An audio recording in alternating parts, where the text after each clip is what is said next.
Hey guys, this is Jordan with Texas State, and I'm here with Chris Elley of Electro-Fish. Hey Chris.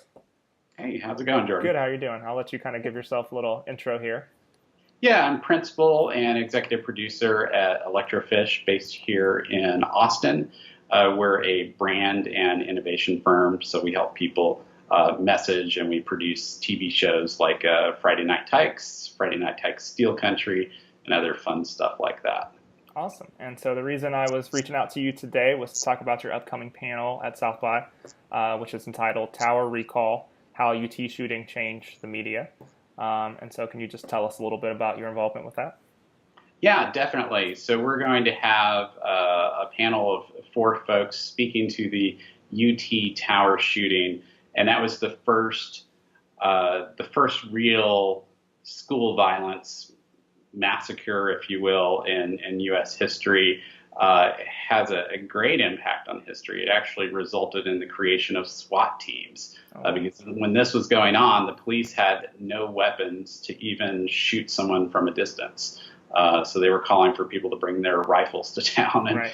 things like that. Which So they were in Texas, so they probably succeeded in that. But yeah, a lot of people showed up with that. So we're going to have Neil Spels on the panel, who was the live reporter on the scene. He was actually broadcasting live on the radio, hiding behind his car as the shooter was shooting, and Neil was warning people not to come down, and actually found out later when they killed the shooter, he was also listening to Neil.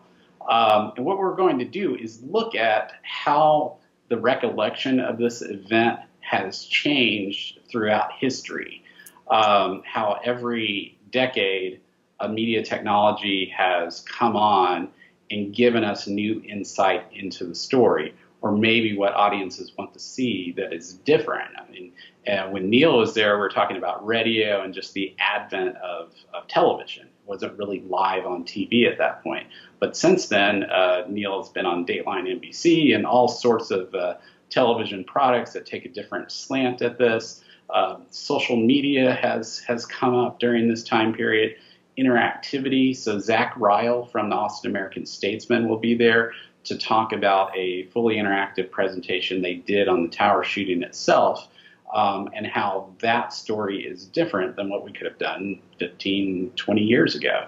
And then we'll be joined by Seal Spels, Neil's daughter, and my wife, who is also a reporter and anchor and news person. And funny enough, one of the very first jobs we did together was returning to the top of the tower with me and Seal and Neil, back around the year 2000, I believe, for one of the news magazine interviews.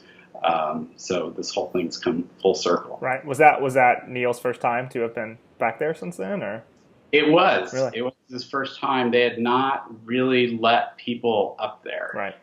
So this was a special occasion. Neil was employed by CBS at the time, and this was actually a show being produced by NBC. So it was like a cross-network venture to tell that Seems story. rare. Yeah, very rare. Awesome. Okay. Well, you kind of alluded to how technology, is one of the main factors of this panel and how it's changed in the way that you report on this particular instance. Will you guys be using technology at all as part of the panel? Well, to the extent that we want to engage people with the work that the Austin American-Statesman did on their interactive presentation of the story. So we'll bring up that on the screen and interact with it in the same way a user could from home. Oh, awesome. Okay. Well, what will people such as myself, because I'm planning on coming to the session. So what will be some things that we'll take away with us when we show? Well, I hope, one, we're going to clarify some of the history around the tower shooting, which, by the way, the recent documentary Tower by Keith Maitland does a really fantastic job of covering this story. But two, just an appreciation of context, how media technology doesn't just reach different audiences, but it can fundamentally change our perception of the story. So the story in the few years following the tower event was very different than that story is today. So it's interesting to take a look at sort of the trends. And I think right now we're in a little bit of a kind of, I'd call it a true crime trend.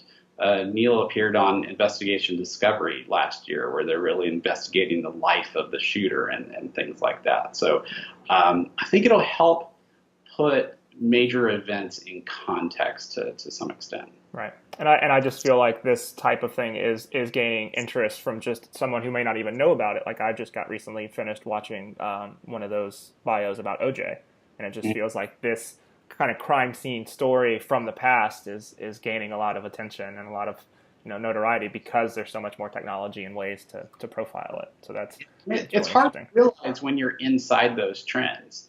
And then you start to realize you're there, and then it'll turn to some other trend. So right. We're going to try and be a little more observant of what we're living in right now. Right. And then for someone like me, I wasn't even alive when this happened, so I'll find it fascinating because this would be some of my first introduction to it. Despite living in Austin for 7 years, I see the tower all the time. My wife is on campus daily.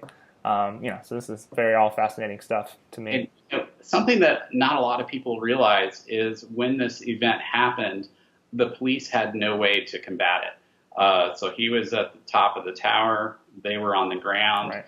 They had primarily pistols with them. Yeah, there's no way they were going to reach him up there. Yeah, no long-range weapons, no long-range planning, no general strategy. So this event directly led to the creation of SWAT teams. And like the militaristic style of that, essentially. Yeah. Wow, that's fascinating. Well, I mean, is there anything else beyond what we've kind of talked about or what was listed on the South by site with the preview that you might want people to know about you or about this panel ahead of time? Well, we just want people to show up and engage. That's the great thing about South by Southwest is these panels can be really interactive if the audience makes them that way. We will definitely have a question and answer period, and we also encourage people to come up to us beforehand and maybe discuss their perspectives or what they're hoping to get out of it, and we'll adjust the panel. Absolutely. I know in our class, one of the classes I'm taking, one of the things we're trying to learn is how to make a more interactive, tell a story interactively. So I'm definitely interested to see and be a part of it. Well, I appreciate you taking the time to speak to us today, and we'll have links in this story that will let people know more about when and where this panel takes place. So awesome. Well, thank you. All right. Thanks, Jordan.